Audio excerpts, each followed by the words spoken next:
semua, selamat datang dan selamat sejahtera anda bersama dengan saya hari ini Jawahir sebagai hos anda di Majlis Makan Malam Gala 2025 dan berdiri saya di sini bersama dengan pemenang utama untuk Makan Malam Gala 2025 dan beliau daripada Brunei.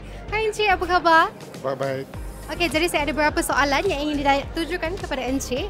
Soalan saya yang pertama, apa perasaan Encik apabila nombor Encik diumumkan sebagai pemenang utama malam ini? Perasaan memang terkejut lah, tapi gembira lah kan. Memang terkejut, lepas tu memang dah disangka lah. Terima kasih, alhamdulillah. Memang tidak disangka. Saya juga turut gembira atas pencapaian Encik ini. Dan pernah tak Encik terbayang nak menang hadiah sebesar ini? Dah pernah terbayang, tapi berharap menang lah. Kalau datang ke gala, memang berharap menang macam inilah kan. Okey, dan seterusnya, macam mana Encik nak rancang, nak celebrate kemenangan ini? Planning semua aku punya wife lah. Kalau dapat ini memang mau plan. Sekarang pun kami ada plan mau untuk beli rumah kan di Brunei. Jadi ini mungkin tercapai lah. Okey, dan seterusnya, kalau boleh describe gala malam ini dengan satu perkataan, apa dia? Gala XM paling terbaik lah. Paling terbaik. Okey, dan seterusnya, dah berapa lama Encik berdagang bersama kami? Berdagang daripada sama XM dari 2010.